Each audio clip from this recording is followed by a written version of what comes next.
नमस्कार। खेत खजाना में आपका स्वागत है। आज सितंबर महीने की 21 तारीख है और दिन है रविवार। और आज मंडियां बंद हैं, लेकिन पिछले हफ्ते की जो गतिविधियां हैं, सरसों का बाजार हमने कैसे देखा उस पर बात करें। उससे पहले आपसे वही विनम्र निवेदन, यदि आप इस चैनल पर पहली बार हैं तो इसे सब्सक्राइब कर लीजिए। सब्सक्राइब करने के साथ साथ बेल आइकन को जरूर प्रेस कीजिए ताकि वीडियो अपलोड होते ही सबसे पहले आप तक पहुंचे। आप इसे लाइक और शेयर कर रहे हैं, इसके लिए आपका बहुत बहुत आभार। पिछले सप्ताह के अंदर सरसों का बाजार मंडियों की दृष्टि से देखें तो करीब करीब 25 रुपए से लेकर के 75 रुपए तक की गिरावट दर्ज हुई है। और कुछ प्लांटों के अंदर, अगर सलोनी क्षमा करें, अगर गोयल कोटा के प्लांट को छोड़ दिया जाए तो शेष प्लांटों के अंदर बाजार लगभग स्टेबल दिखाई दिए हैं। सलोनी का प्लांट का भाव 8,000 रुपये पिछले हफ्ते था, पिछले शनिवार को, और जो कल शनिवार गया है तब भी 8,000 रुपये की क्लोजिंग दे रहा था। सलोनी में गोयल कोटा के अंदर 7200 का भाव था, जो कल 7,000 रुपये पर बंद हुआ, यानी यहाँ 200 रुपये की गिरावट दर्ज हुई। अदरवाइज बाजार लगभग स्टेबल रहा है और मंडियों के अंदर, जैसा मैंने कहा, 75 रुपये तक गिरावट आई है।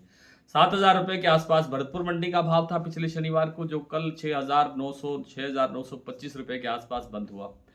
इसी तरह से जयपुर का भाव भी घट करके 7,325 रुपये के आसपास रह गया, जो पिछले सप्ताह 7,375 या 7,400 के आसपास था। कुल मिलाकर के सरसों का जो तेल है उसकी डिमांड न होने से, उसकी जो मांग है वो न होने से, उसकी खपत न होने से सरसों के तेल में जो 2 रुपये के लगभग गिरावट आई, 2 रुपये प्रति किलो के हिसाब से गिरावट आई, उस कारण से सरसों पर दबाव बढ़ा। लेकिन सरसों खल की जो डिमांड है वो बनी रही और उसमें थोड़ा बहुत सुधार हुआ। उस कारण से सरसों में ज़्यादा गिरावट नहीं आई, यानी गिरावट सीमित रही सरसों खल के सहारे से।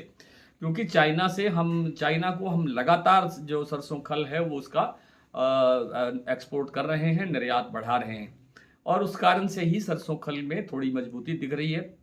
इस हफ्ते क्या रहने की संभावना है? कल नवरात्र शुरू हो रहे हैं, आप सबको बहुत बहुत अग्रिम शुभकामनाएं, अग्रिम बधाई। और कल से लगता है कि ये कल से एक ऐसा माना जाता है, कल का दिन नवरात्र का पहला दिन, कि इस दिन से आप कह सकते हैं कि पूरे त्यौहार सीजन की शुरुआत होने जा रही है।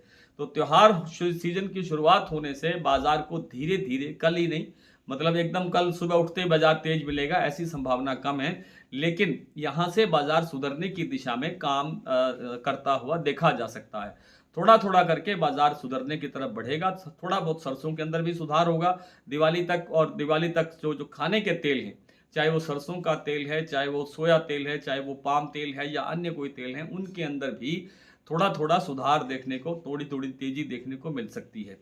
तो फिलहाल बाजार के अंदर अब यहाँ से, यानी नवरात्र से गिरावट जो जो कल तक चल रही थी, शनिवार को हालांकि गिरावट थमी रही, शनिवार को गिरावट नहीं हुई, जैसा मैंने शुक्रवार की वीडियो में भी कहा था कि कल से गिरावट थम सकती है, और वैसा ही हुआ। आगे भी अब बाजार की जो प्रेडिक्शन है, बाजार की जो संभावना है, बाजार का जो अनुमान है, वो ये लगता है कि अब सरसों में धीरे धीरे थोड़ा थोड़ा सुधार होगा। कोई बहुत ज़्यादा तेजी आ जाएगी, 200-300 रुपये अगर दिवाली तक तेजी आ जाए सरसों के अंदर, तो इसे अच्छी बात मानना चाहिए।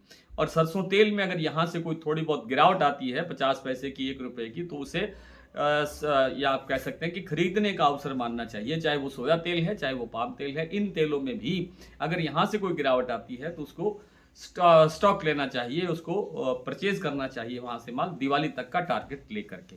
तो कुल मिलाकर के सरसों में बड़ी गिरावट की संभावना अब यहाँ से थमती हुई दिखाई दे रही है, और बाजार धीरे धीरे इंप्रूव करता हुआ देखने को मिल सकता है। आज इतना ही, कल आपसे फिर मुलाकात होती है, तब तक के लिए नमस्कार।